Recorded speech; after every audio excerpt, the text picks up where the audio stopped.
Good morning to everyone joining us online for this webinar on advancing the conservation and sustainable use of biological diversity for the full enjoyment of human rights.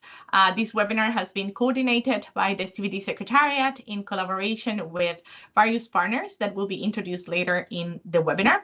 So I really want to give you a warm welcome and thank you very much for your interest in this topic. As you know, we have only 1 hour for this webinar, so my intention is to start with a brief introduction of what you can expect today for this hour, and then we will get started with the content of the webinar. So we have planned for today. The first block will be 3 presentations to set the scene and to discuss the important relationship that exists between biodiversity, health, and human rights. And that first block is going to be followed by a panel discussion where we are joined by panelists representing indigenous people, local communities, women, and youth. So I hope that you will find the content and the information provided through this webinar useful for your work. We are delighted from the CVD Secretariat to be able to share this with you. So because the time is short, I would like to then hand over with this brief explanation of what to expect for today. I would like to pass the floor to Ms. Ji-Hoon Lee. She is the Deputy Executive Secretary of the CVD for her opening remarks for this webinar. Ji-Hoon, you have the floor.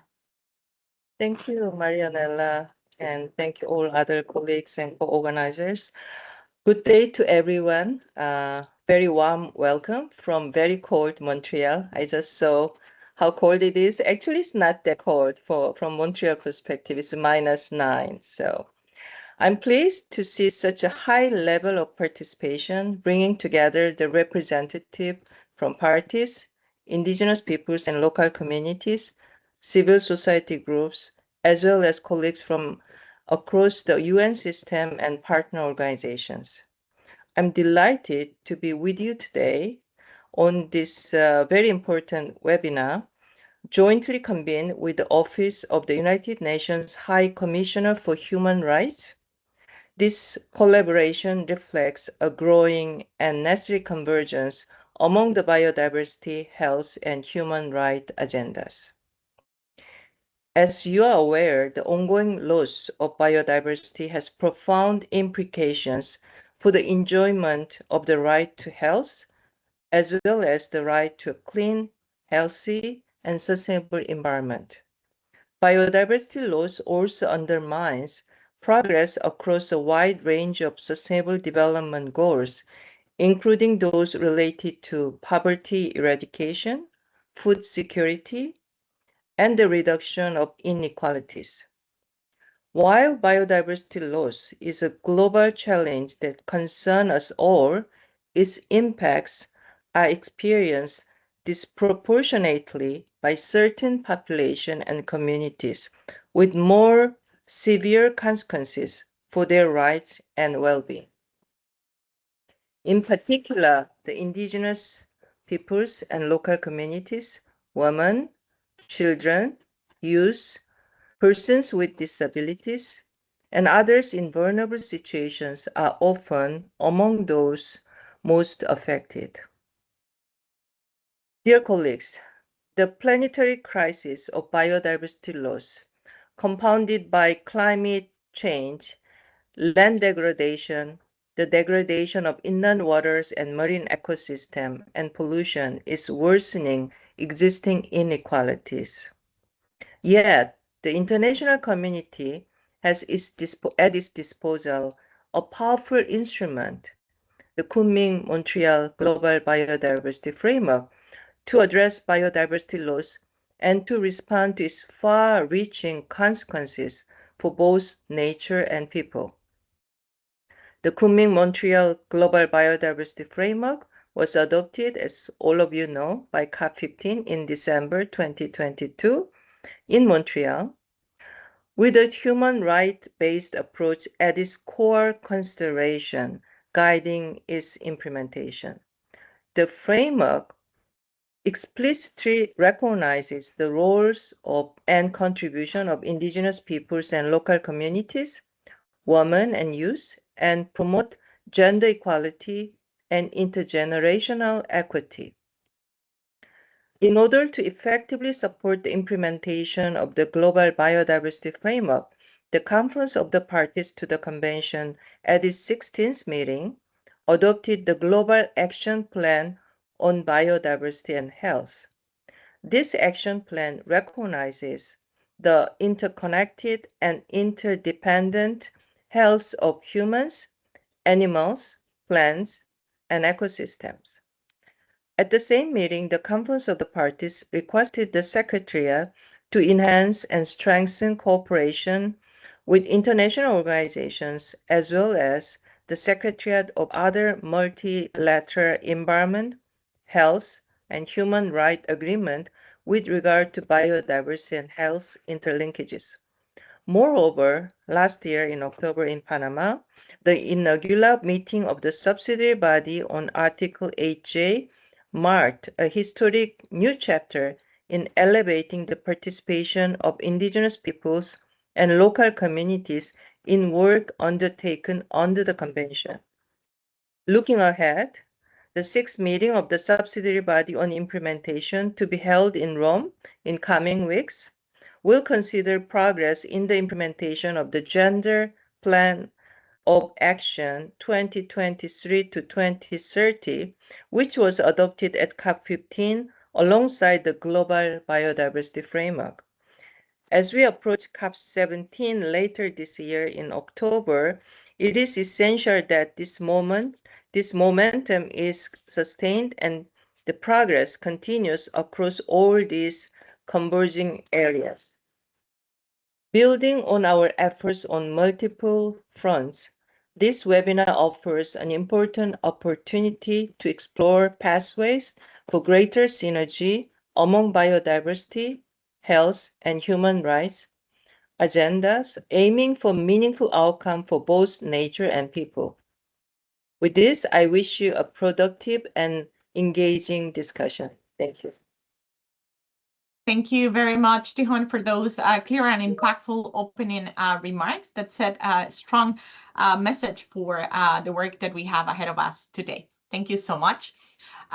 Dear colleagues, because we only have 1 hour for this webinar, I'm going to move straight away with the first presentation. As I mentioned, we're going to start with a set of 3 presentations today. So let me just start by sharing my screen and put in on presentation mode. So I hope that at this point you can see my presentation in presentation mode. The first presentation that we have for you today is where we want to touch on how the work on biodiversity and health under the CBD actually relates to human rights. And I want to start by reflecting on the very important relationship between these 3 issues, biodiversity, health, and human rights, by considering that biodiversity and healthy ecosystems actually provide goods and services that are essential for our well-being and for human rights. And those are, some examples are cited there on the slide: clean water and air. Biodiversity is clearly a source of nutritious food, a source of medicines. It helps us with climate regulation, with mental well-being, among many others. So we can fairly say that biodiversity and healthy ecosystems then are fundamental for the full enjoyment of human rights, like, for example, the right to health and the right to a clean, healthy, and sustainable environment. And on the flip side, of course, if we have biodiversity degradation, then of course that threatens the ability that we have to benefit from the services that we get from nature. And that will disproportionately affect vulnerable populations that are more directly dependent on those resources for their survival. So when we think about, this important connection that exists between human rights, biodiversity, and health, we need to look at it as a reinforcing nexus, where biodiversity ecosystems actually support our own health and support the enjoyment of human rights. But at the same time, from the human rights perspective, if we use a human rights-based approach for biodiversity and health action, then we're more likely to have equity, participation, and accountability in those actions. Then when we look, for example, at the health component, then of course we recognize that we depend on healthy biodiversity, as I mentioned, for health benefits. But at the same time, healthy and empowered people are better placed to help us in the protection of nature and biodiversity. So there is a mutually reinforcing relationship between these three elements.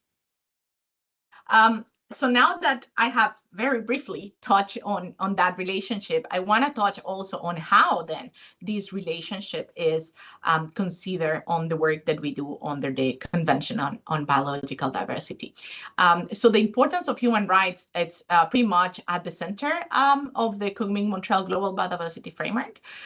Those of you that are familiar with the framework will note that it is meant to be following a human rights-based approach, respecting, protecting, promoting, and fulfilling human rights. But the framework also recognizes, for example, the right to a clean, healthy, and sustainable environment. And then at the same time, the GBF also recognizes that important relationship that exists between biodiversity and human health. And because of that is that we have then the request from the parties to develop a global action plan on biodiversity and health, which is a voluntary instrument that will help us in mainstreaming those linkages between biodiversity and health in national planning. But the plan is also aligned with the Kunming-Montreal Global Biodiversity Framework. And in that sense, then the plan also is inspired and considered the important relationship that exists between health, biodiversity, and human rights. I have prepared for this presentation also some more concrete examples on how human rights considerations are actually included in the Global Action Plan on Biodiversity and Health. But recognizing that maybe some of you from the audience might not be fully familiar with the Global Action Plan, I just have one slide where I want to very briefly present what the plan is about for the benefit of all of you that are not yet familiar with this instrument. So basically, the Global Action Plan is a strategic framework to support countries and stakeholders in integrating biodiversity and health considerations into national policies, strategies, programs, and account. And to do that, the plan has two sets of actions. One is a set of general actions that are more meant to create like an enabling environment for these considerations to be taken on board at a national level. And the other set of actions are more sector-specific actions that are aligned with the 23 targets of the GBF to facilitate that whenever countries and stakeholders are taking action on one of the targets of the GBF, then they can look at the Global Action Plan and get inspired in how they can facilitate the mainstreaming of biodiversity and health linkages at a national level. So that's in a nutshell what the plan is. However, I want to highlight two other important points that are very clear in the plan. One is that the health of the environment and the health of all the species are interconnected and interdependent. And by this, we mean that the plan not only looks at the relationship between biodiversity and human health, but it's more about the relationship between biodiversity and the health of all species. So very much in line with the One Health approach. And the other point is that the plan also recognizes that biodiversity loss contributes to health inequities, especially for people in vulnerable situations. And as I mentioned before, for those that are more directly dependent on nature. So that is the plan. That is the Global Action Plan on Biodiversity and Health. And I'd like to take the next few minutes before I have to conclude to provide you with some examples on how directly human rights considerations are integrated in this Global Action Plan on Biodiversity and Health. And the first is to note that the Global Action Plan actually uses a human rights-based approach as a foundation. You will see there that the right to health and the right to a clean, healthy, and sustainable environment are recognized in the plan. Then the plan also link the right to health with biodiversity protection, acknowledging that biodiversity underpins the core determinants of health, as we discussed before.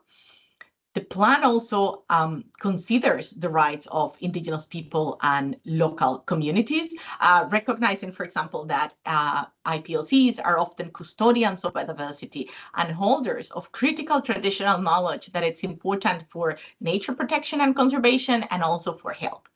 And linked to this, the plan also, of course, reflects on the importance of the free, prior, and informed consent and the participation of IPLCs on health and biodiversity-related actions. And then last but not least, the plan also addressed equity and non-discrimination, recognizing that biodiversity degradation actually can disproportionately affect vulnerable people, as we mentioned before, and it acknowledged the importance of intergenerational equity, meaning that we need to protect our resources, not only for the benefit of the present generations, but for the benefit of future generations as well. So I also wanted to zoom in a little bit on this important issue of intergenerational equity, and just to show you how all of these considerations are included all across the Global Action Plan. I don't have time to go one by one, through all the areas of the plan, but we have selected some examples that hopefully will give you an idea on how, these considerations are included in this instrument. So I mentioned before that the Global Action Plan has two different set of actions. One are like more an enabling environment to create the right environment at a national level for biodiversity and health considerations to be incorporated into planning and policies and so on. And the other ones are more sector-specific and thematic actions. So when we think about the first level of actions, when we think about policy level, national coordination mechanisms, for example, and stakeholder engagement, you will see that the plan actually calls for the full and effective participation of youth, for example, including through proposing the nomination of a youth focal point to support activities on biodiversity and health. The plan also calls for the use of holistic approaches like One Health approach, of the whole of government and whole of society approach that will bring together different sectors and actors to work on this. And then when we move to more sector-specific actions like, risk assessment and capacity building and knowledge generation, then the plan also calls for the integration of human rights and intergenerational equity considerations into these risk assessments and actually promotes youth participation in knowledge exchange. So as you can see, with these brief examples, you can see that the actions that are proposed in the Global Action Plan are pretty much connected with the essence of human rights as well.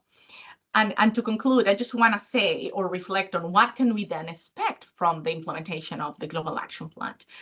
We can expect a coordinated approach because we're saying that the plan promotes the collaboration across sectors. So we're going to have a coordinated approach to address common drivers of biodiversity loss. We're going to have co-benefits for these two areas. We're going to support, the advancement of human rights like the right to health or the right to a clean, healthy, and sustainable environment. And we are also going to have improved opportunities for future generations through healthier ecosystems and communities. So I will conclude here. And I just want to invite you, for those of you that are not familiar with the Global Action Plan, to go to the CBD website. The plan is available in all official languages on our website. So thank you very much. Thank you very much, Marinella. We will now move forward with another presentation by Ben, coming from the Office of the UN High Commissioner for Human Rights. So from biodiversity to more of the human rights angle. Thank you. Thank you very much to the colleagues at the Secretariat of the Convention on Biological Diversity and to the Deputy Executive Secretary who joined us to open this event. We're extremely grateful for the opportunity to work so closely with the Secretariat. And I'm going to take a moment to zoom out a little bit and speak more broadly about the human rights-based approach and follow up to that excellent presentation of the Global Action Plan, including its human rights elements and the right to health and the right to a healthy environment. And about midway through this presentation, I'm going to turn things over to my colleague, Khaled who is the right to health expert at OHCHR and has that file. I'm joining you as the coordinator of our environment and climate change unit.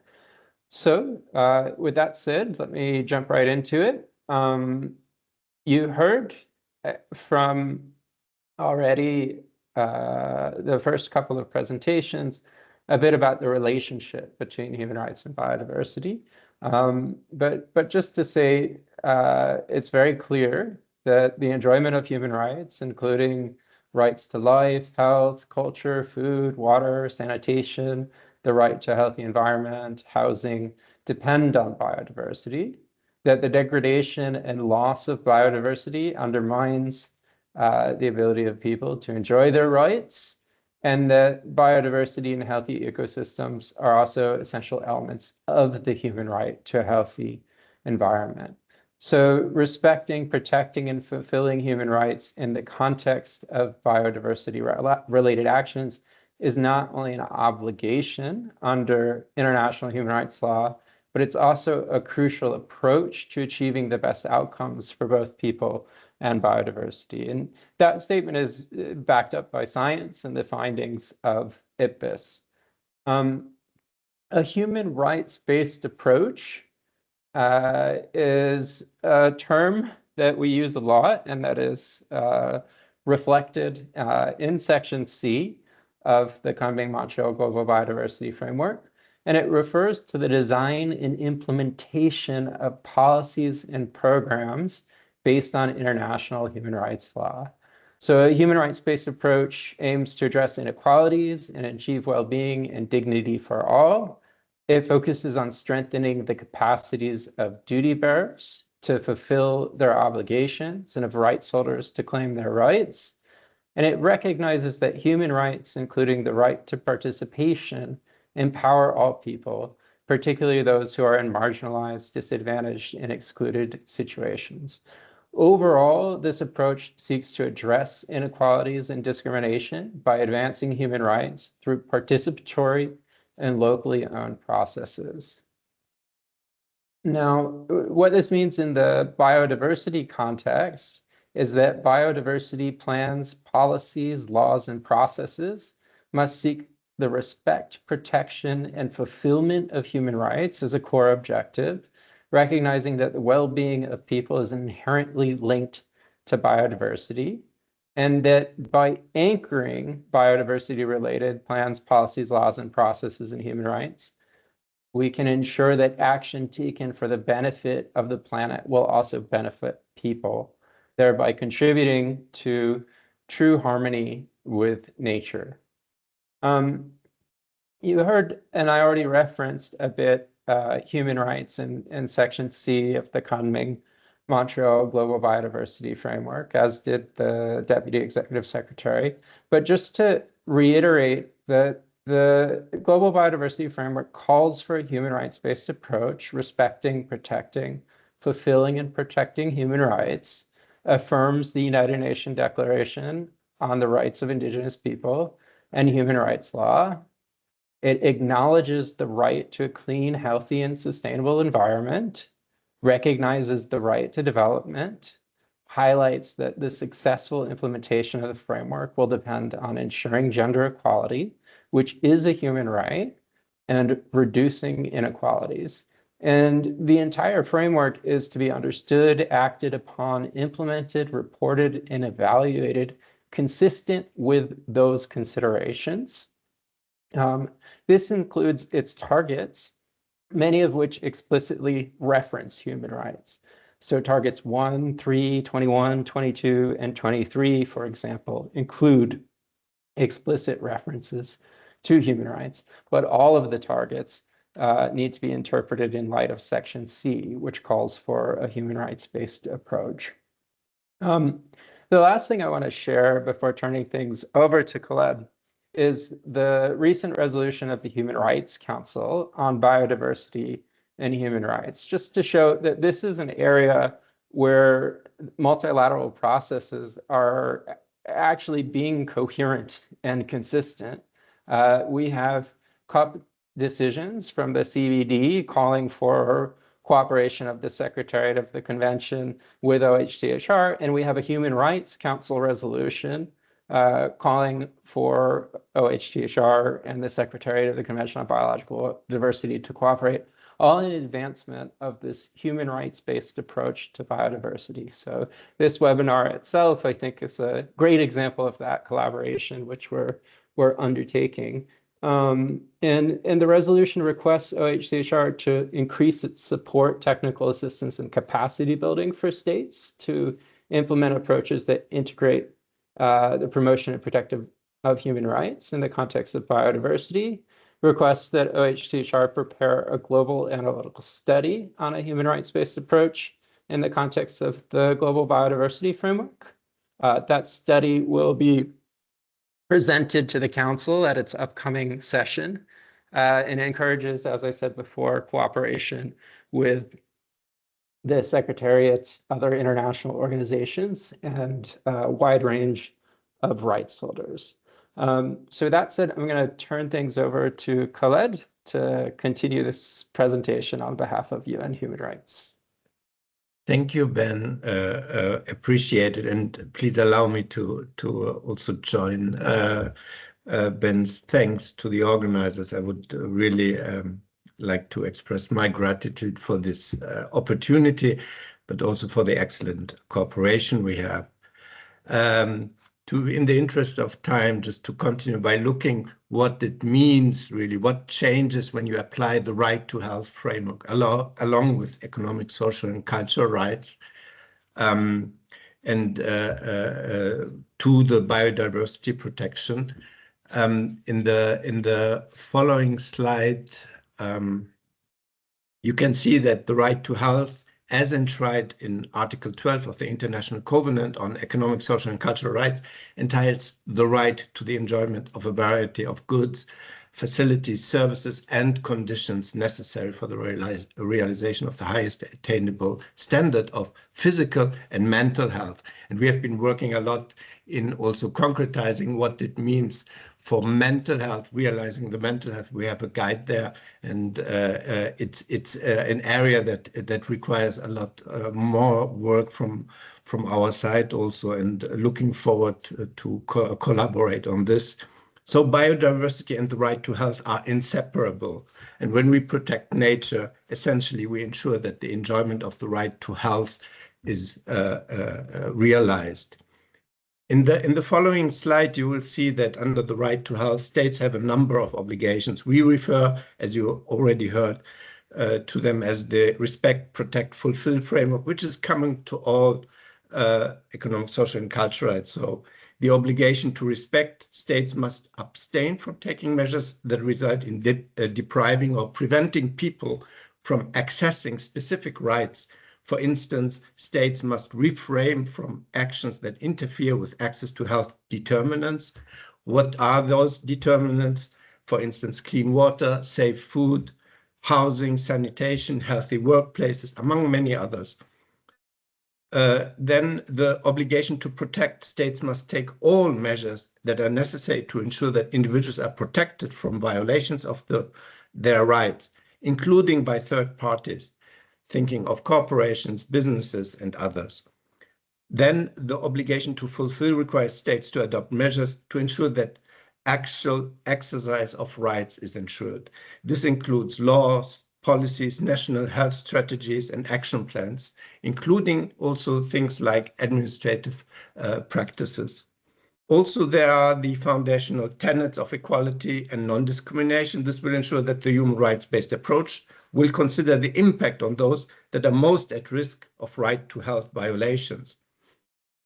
So in the following, this slide, you see that as a result of the legal anchoring, a human rights-based approach makes health a driver for protecting also the biodiversity. From a right to health perspective, ecosystems are considered health infrastructure. That's very important to highlight, and provide for the underlying determinants of the right to health.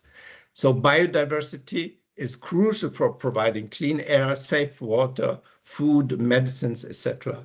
And we have a very a very important work stream on access to medicines, vaccines, and other health products that is working on these aspects too. Following, there are also forests, oceans, soils, and water systems that are therefore preventive health systems. So consider preventive health systems very important. And in turn, biodiversity loss is a public health risk. Practically, this means that applying a human rights-based approach means that biodiversity becomes a part of public health discussions, policies, action plans, and it ensures accountability pathways, at least accountability pathways. In the following slide, you see that we have a human rights-based approach that has also implications on monitoring, implementation, and compliance. For this, OHCHR, the Office of the High Commissioner for Human Rights, has developed a framework of human rights indicators that are also used to conduct human rights and right to health budget analysis. These indicators are essential to measure the implementation of human rights standards and commitments. We differentiate between structural, process, and outcome indicators. On this slide, you see examples of such indicators. A process indicator, for instance, would be integration of environmental health standards in public health plans or percentage of population broken down by group having access to safe water, clean air, etc. And this is so relevant in order for the national biodiversity strategies and action plans, and how human rights and the right to health serves the purpose of protection of biodiversity. I'll stop here. Thank you. Thank you. Great. Thank you very much. Just to, if I may quickly say, first of all, thank you, Khaled. The PowerPoint, I understand, will be shared, and there are some resources here on the last slide for those of you who are interested in exploring further. Back over to you, Vinci. Thank you very much for such a pertinent presentation.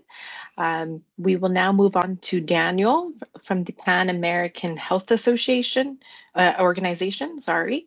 And in light of going over just a little bit of time, I would like to kindly remind presenters to keep Daniel to keep the presentation concise. Thank you.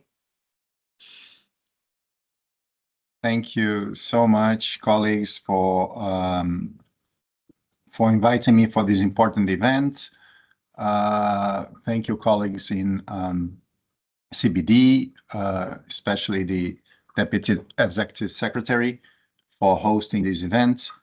My name is Daniel Bus. I'm the Unit Chief in Climate Change and Environmental Determinants of Health at the Pan American Health Organization, which serves as the WHO Regional Office for the Americas and the Health Agency of the Organization of American States, and the invitation to talk about mainstreaming on health in the Americas. I hope I can give you some concrete examples as well as the general framework that serves for us on this topic. I'm very happy to hear the previous presenters that gave already an amazing insight about this. So I'm going to run very quickly through this first couple of slides on the connections between animal and human health, that through disease vectors, intensive livestock farming, antibiotics and antimicrobial resistance, food security and safety, diets, and all the elements related to human health, and how these two elements, they are connected to each other. They also very dependent on the environment, and they can also impact the environment depending on the activities that are held within the scope of these two realms. So one of the crucial things that anchor our work on One Health is this quadripartite collaboration between the World Health Organization, Food and Agriculture Organization, FAO, the UNEP, United Nations Environmental Program, and WOA, World Organization for Animal Health, that launched this joint plan of work that has 6 main tracks. Action Track 1, enhancing human health capacities to strengthen health systems. Action 2, reducing the risk from emerging and re-emerging zoonotic epidemics and pandemics. This is probably one of the most strong action tracks that One Health is kind of historically associated with. Action track 3, controlling and eliminating endemic, zoonotic, neglected, tropical, and vector-borne diseases. Action track 4, strengthening the assessment, management, and communication of food safety risks. Action track 5, curbing the silent pandemic of antimicrobial resistance. And action track 6, integrated the environment into One Health. And in track 6, integrate the environment into One Health, is where we have very clear linkages with biodiversity, ecosystem degradation, the loss of ecosystem services, and not only the, let's say, the health impacts of biodiversity and through diseases, through vectors, through reservoirs, but also in terms of the enjoyment and fulfillment of health and well-being by protecting the environment and allowing people to live lives integrated with nature. So PAHO, the Pan American Health Organization, we do have a One Health policy, remembering that 60% of somewhat 1,400 infectious diseases that are affecting humans are zoonoses, are linked with originally with biodiversity. And we have international health regulations that all countries are signed to, and that they have mandatory reporting on zoonotic diseases and food safety elements. And remembering a little bit, we just came from a COVID-19, terrible pandemics that showed the importance of understanding the connections of live animals markets, how some viruses or some diseases can jump from wildlife to people, or, and we have other examples here, through intensive wildlife farming or domestic animals like avian influenza that is under alert here in the Americas and globally as well, because original viruses, H5N1, influenza A type virus, jumped from wildlife migratory birds to poultry and then to mammals, including wildlife and, for example, domesticated dairy animals, and then to humans. So we do have these very complex connections, and that's why we need to advance. And I'll give you some examples in the Americas of how to implement and to land everything that is written in the Biodiversity and Health Global Plan of Work and coming that into life. So one of them is increasing and integrating laboratory networks to be able to have a stronger surveillance system, not only from the health side, but also from the environment side, from veterinarian and agriculture side. So we do have within the health realm, Latin American and Caribbean Network for Antimicrobial Resistance Surveillance, the genomic surveillance for pathogens, for example. We do have food analysis laboratories, antivenoms production, environmental health laboratories, toxicological to understand, for example, also the impacts of deforestation and pesticide use, for example, into intoxications of humans and animals and wildlife. And, you know, the list goes on. I just wanted to give a few examples showing a little bit the connections between wildlife markets, for example, and food production systems, and how they are interconnected and they can influence each other and the whole human system.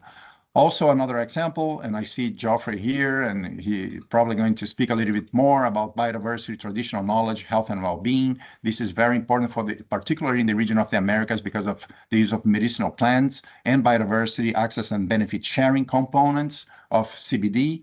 I already alluded to pesticide use and intoxications, but also understanding deforestation and land use change is important for us to understand what are the population movements, what are the animals' shifts into behavior due to climate change, into distribution, due to the expansion of human populations, and how the interconnectedness between diseases can happen not only within humans, but also between wildlife production, animals of production, agricultural systems, and human lives. Understanding harmful algal blooms monitoring, and always aiming to have health equity outcomes. Those are just some examples of what we can call a nature-based solutions for health. Marianela was part of this report that I'm showing you on the right-hand side. And to finalize, some examples on climate and health observatories, for example, to understand what are the projections of short-term, mid-term, and long-term environmental changes regarding to temperature, humidity, for example, and how that would affect the distribution of vectors. How would that change the distribution of wildlife? How would that change the distribution and behavior of human populations? And that is crucial so we can extract risk maps to anticipate, sometimes in decades. So I can show you on the right-hand side, Argentina, and how Aedes aegypti is projected to be changed to a southern distribution because of temperature and humidity shifts. And the positive side of things is understanding green spaces and health benefits on mental health, improve their quality, the social interactions that it can promote, improving immune system, reduction of heat islands, noise reduction in cities.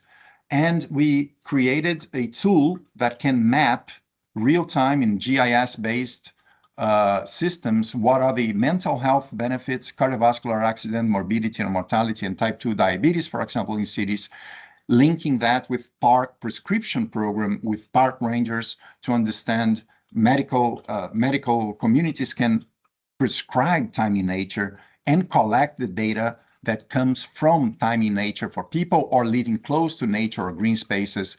And all these benefits are quantifiable, and then we can have also a economic benefits linked to that. Many cities in the region of the Americas are already using this approach through PAHO and changing even the urban or the rural landscape to improve health benefits and taking that into consideration. So thank you once again. I hope that I gave you some examples of concrete actions that can happen within the space of One Health to improve health of human populations, wildlife, and the communities that live in it. Thank you very much, and I hope we can continue this amazing workshop together. Thank you very much, Daniel. Thank you to all of our presenters for giving us an overview of this intersection between biodiversity, health, and human rights. We have learned that human rights-based approach is very critical to ensure that policies are inclusive, equitable, responsive to the needs of all stakeholders. But let's now move on to a panel discussion, focusing on putting human rights-based approach into practice. We will be joined by a panelist with perspectives from the ground to explore how integrated approaches can deliver co-benefit. Since we have gone a little over time, let's go ahead and prioritize some voices we have yet to hear from today. So we are joined today by Mr. Jeffrey. Jeffrey Roth is a distinguished Native American leader and advocate. And from 2022 to 2025, he has been the vice chair, but also member of the UN Permanent Forum on Indigenous Issues. I know that you've had extensive experience from local to state to tribal affairs, and we are eager to hear from you. Next, we also have Ms. Tina. As an advocate for environmental justice and women's rights. Your expertise spans from policy analysis, advocacy, to gender, human rights, but governance. So much so that you have founded and still serve as director of Women for Biodiversity. I realize I have not moved my slide. Then you'll see some faces too. And lastly, we're also joined by Roa. Roa is a policy fellow from the Global Youth Biodiversity Network. You have been a delegate at many major international conferences. It seems like all the previous COPs, COP 28, 29, 30. and you've demonstrated as a strong advocate and voice in youth representation in global biodiversity and climate processes. We are also eager to hear from you. So let me go ahead and start our panel discussion. I will remind our panelists that since we have gone a little over time, to please keep your responses concise as possible. If we have extra time, we'll address any of the chat questions later on.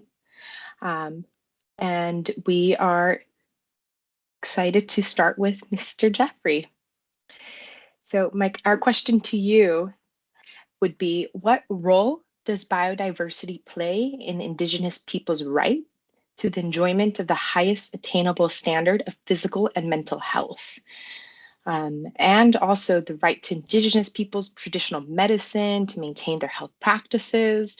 These are all very specific articles, but we'd like to hear like what is needed to ensure that these rights are upheld. Thank you. Great, thank you. I appreciate it.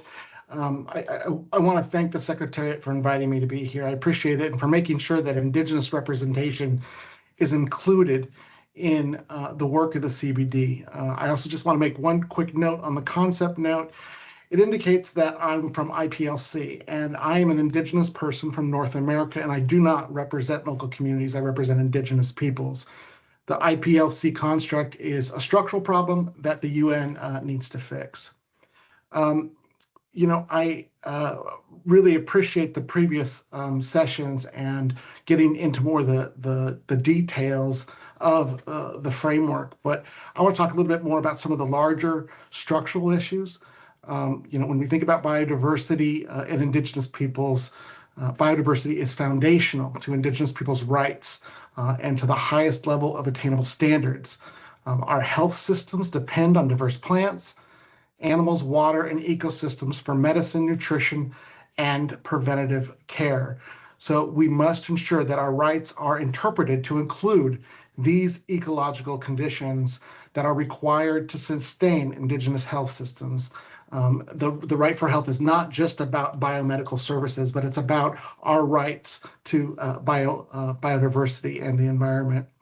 Article 24 of the UN Declaration on the Rights of Indigenous Peoples affirms these inherent rights to traditional medicine and health practices, and this includes the right to protect medicinal species, habitats, and associated knowledge systems.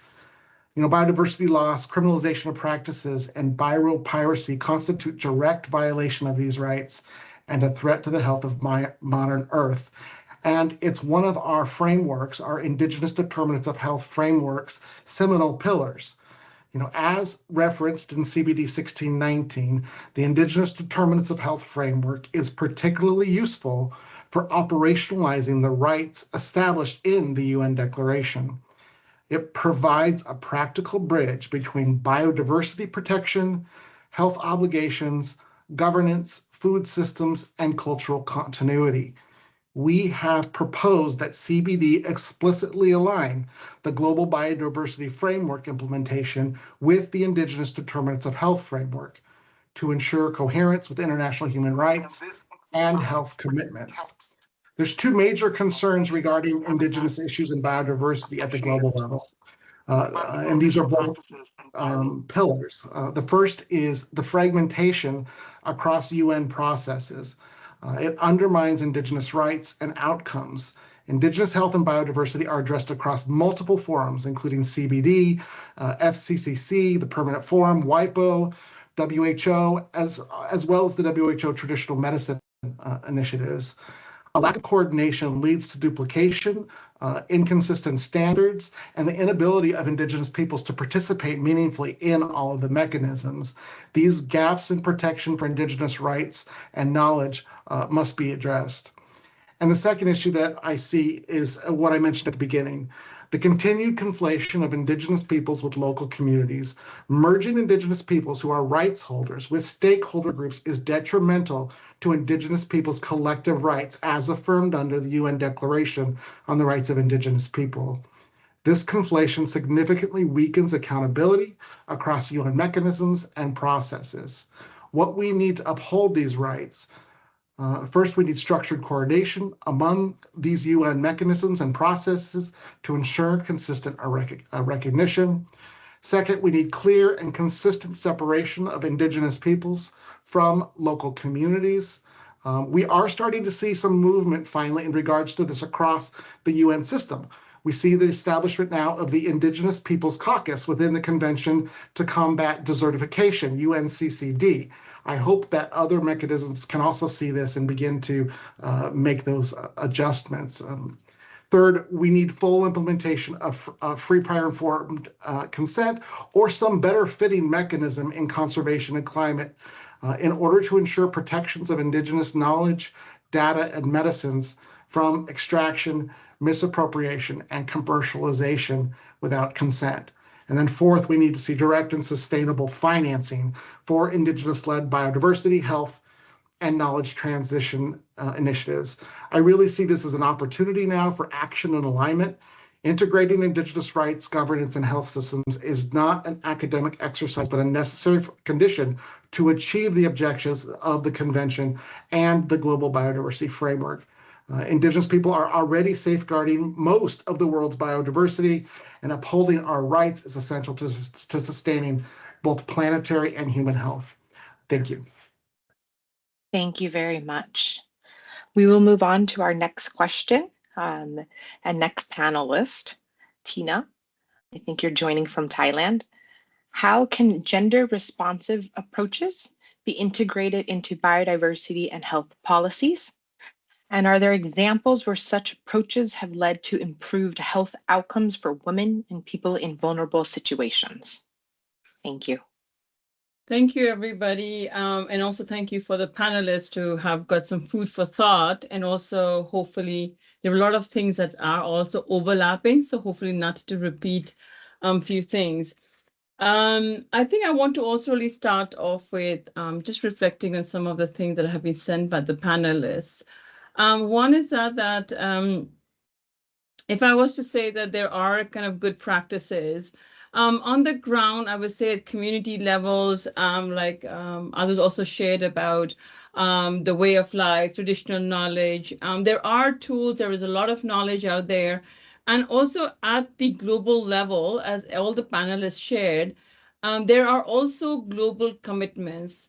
Global commitments not only to human rights, but also to make sure that the CBD and its 23 targets, the whole KMGBF, is not only built or implemented with principles of right to a clean, healthy, sustainable environment, indigenous peoples, but also gender equality and intergenerational equity. So I think taking up from there is that the commitments are there, and it's really good to see that. But I think if I was to really see is from the perspective of the environment and One Health, I think there is still a lot of work to be done. An example of that is Marinella shared about the global action plan.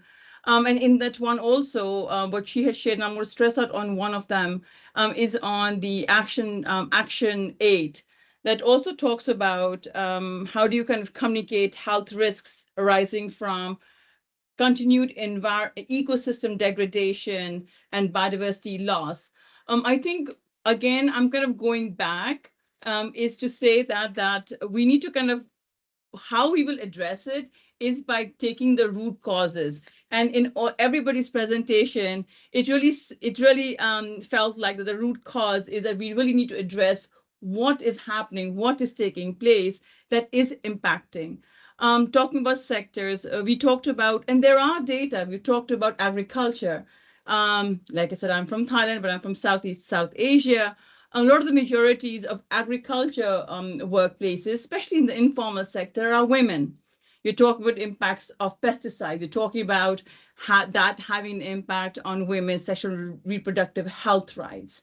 You're also talking about issues of, if you're looking at the overarching scale of not only zoonotic, but also impacts of biodiversity loss leading to pollution or contamination, you can really also expand because they do have an impact. And the impacts on men and women are different. You're talking about, I think we talked about livestock. how do we communicate this to actually on the ground where it really makes a difference? Again, I come from a very big region that you have communities looking at livestock, right? You have pastoral communities. So the idea is, how do we really will work towards operationalizing these global agendas to the local commitments? And in that sense, I would say that what we really need to do, I think there'll be a very good sense that I think Khalid talked about, is looking at biodiversity loss as a public health issue. How do we're always talking about how, climate is, everybody can relate to that. When we talk about biodiversity loss, there's always still a sense of separation.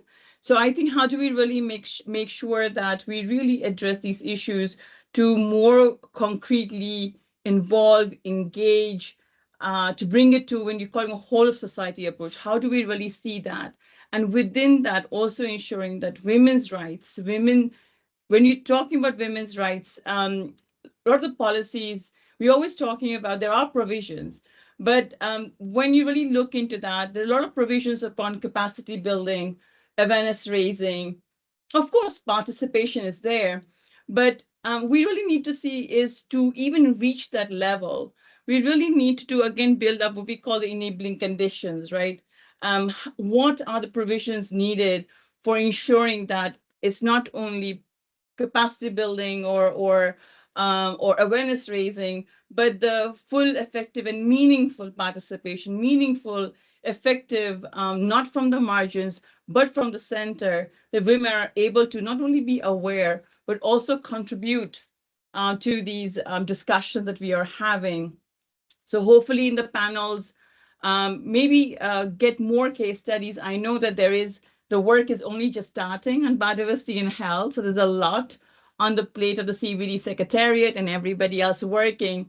But I think one way of really looking at practical solutions would also be bringing in those practitioners from the ground to see what is lacking and how do we really build these balance with together. Good examples could also be things like in agriculture. Again, we can talking about agroforestry or agrobiodiversity discussions, something that is again discussed within the CBD. How do we really link up One Health approach, not only looking at one aspect of it, but saying that if in the context of CBD, it could be in conservation efforts, target 30 by 30, the biggest one being discussed. How are we looking at digital sequence information and One Health? How is it really impacting? Because we're talking all about biodiversity loss and impact. So with that one, I will keep it. I think I've given people more questions because I was looking at the presentations and these are some that also came up. Right. I will leave at that. Thanks. Thank you, Tina. Thank you. I have lots of comments, but with respect to time, we'll just go ahead straight to Roa, our last panelist. Roa, I think you're joining us from Sudan. Our question to you today would be, how can the principle of intergenerational equity guide biodiversity and health action at the national level? Thank you. Hi everyone, my name is Roa. I'm fresh graduated doctor from University of Khartoum, and I'm also policy fellow at GIBN, Global Youth Biodiversity Network. Quickly about GIBN is a global youth coalition of young people and youth organization, leading and supporting acceleration the transformation change needed to move toward living in harmony with nature.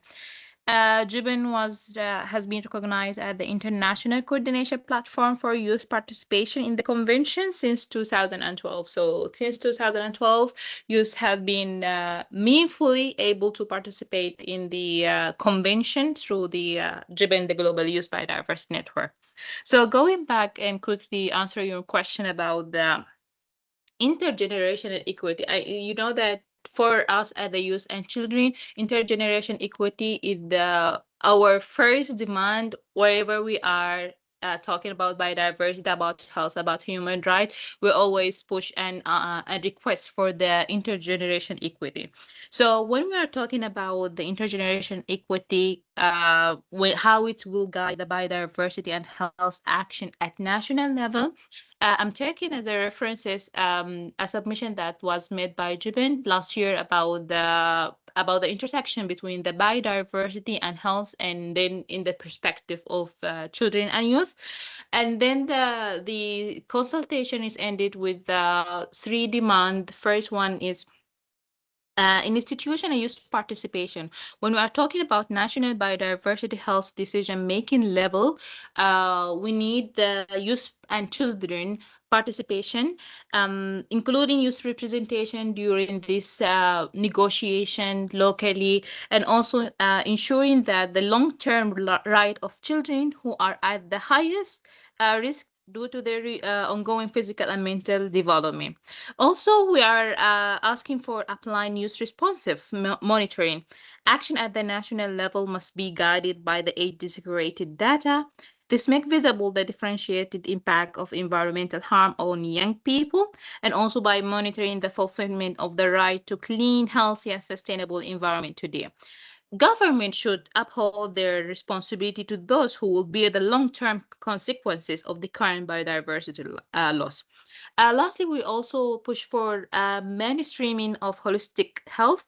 National policy should move beyond narrow clinical view to adopt the holistic view of health, physical, emotional, mental, and environmental. This including using indicator for target 12 to ensure equitable access to green space and nature, and which driven brief identify as crucial for mental being and mitigating eco-anxiety.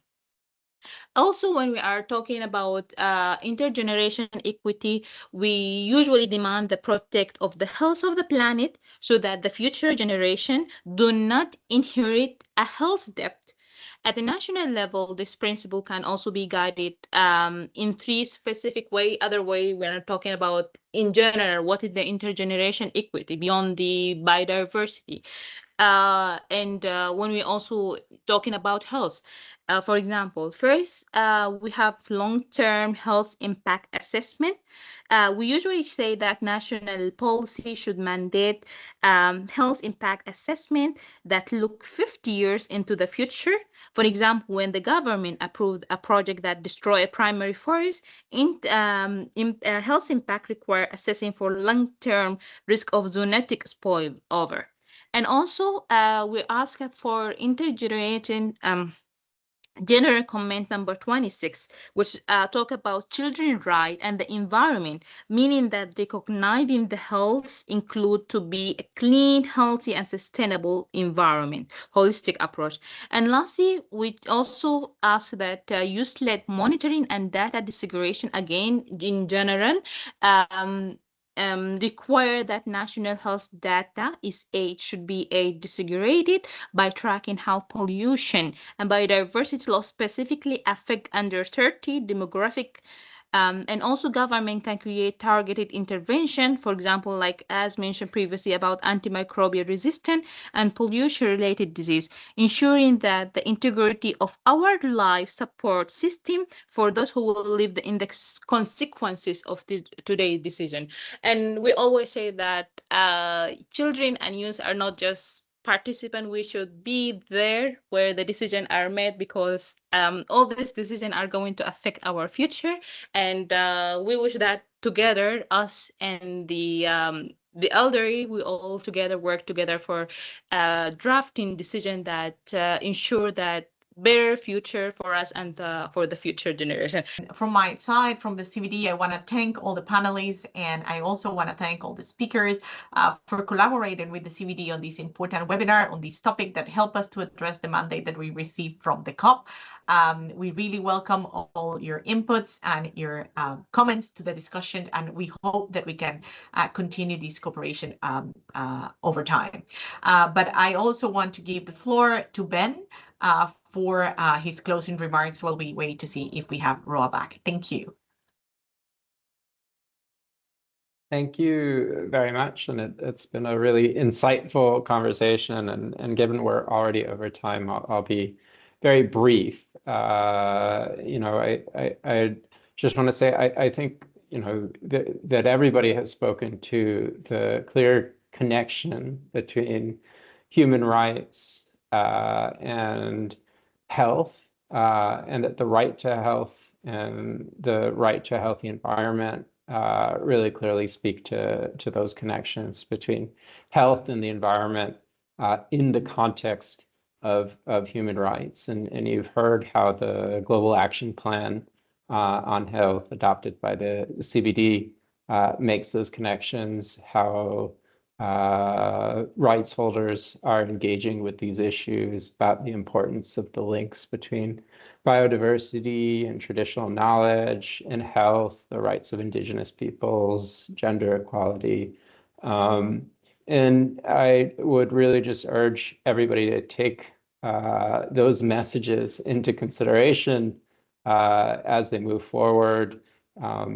Developing national health policies, developing national biodiversity strategies and action plans, and looking ahead to engagement at the meetings in Rome, then Nairobi, and then Armenia this year. A lot of important negotiations and discussions where this approach, the human rights-based approach, can be further advanced. And we're looking forward to those discussions and being part of them. And feel free to reach out and contact us with questions or requests. That's what Khaled and I are here for at UN Human Rights, and we look forward to continuing the discussion. Sorry that there wasn't a bit more time for it today, but it really was a rich one, and we're incredibly grateful to the audience and to the Secretariat of the Convention on Biological Diversity for working with us on this webinar. And of course, the panelists. Thanks very much.